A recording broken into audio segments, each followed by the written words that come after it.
Thomas Daddio said the video game contract.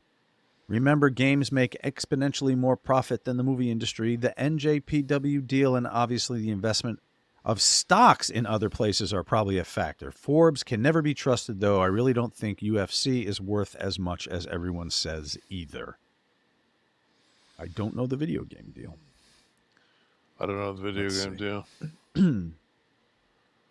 I know that the one. It's like Rockstar. Once you get the engine built, it's all profit for the company. Right. And they're not going to give you a shitload. I know there's so many people. Back in the day, there would be maybe 30 guys on the game, and you'd make fucking bank. You make 75, 100K on royalties on the game. Now there's so many people on the game. You're lucky if you make, you end up making your money on when people have to buy outfits and, different, all those additional purchases, in-game purchases.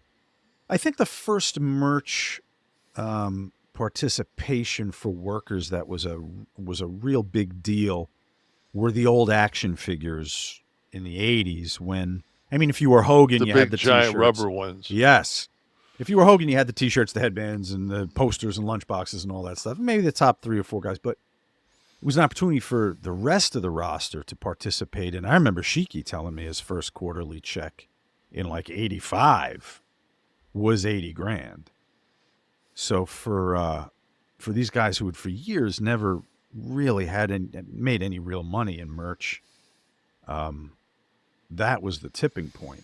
But the trade-off was a fucking gram of Coke was fucking $110. So exactly, yeah. So wasn't this 60 you can get now? So you get in the car with Hacksaw.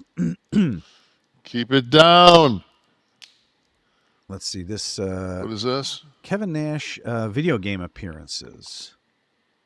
So, I guess going backwards, starting at WWE 2K24, 2K23, 22, 20, 19, 18, 17, 16, 15, 14, WWE 13, WWE 12. Here Comes the Pain. And something called Shut Your Mouth. Guess that wasn't on there. And here's some other games. You participate in the profits for these as well? Oh. Mayhem Universe, Battlegrounds, Supercard, WWE WrestleFest, TNA Cross the Line. Kev, we could talk about the hair and that anytime. Resembling Tracy Smothers. Were you going for that?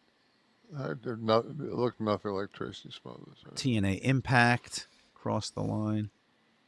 NWO with Authority, WCW NWO Revenge. How many total are there? 35? What number did I see there? 34? 20 plus 34. 20 plus 25. Right? Oh, so 54? Yeah. What's that one all about for World Tour? Is that it's very small. Is that face paint? That image? No, that was the one that was the Diddy exclusive. What's going on with that shot? Got a little bung on your face there. I think you went ass eating. That Revenge one looks like that. You're wearing the same suit. Can you bring up the Rock picture? Was that Tron? NWO Tron. It's very crude, and the body type. Now you look like Jimmy Snuka going as you for Halloween. Fernand Schnavitz III, his second appearance today, has a question. He said, Kev, out of all the boys you worked with over your career, who would you credit as the one who helped you most or was most important to your success?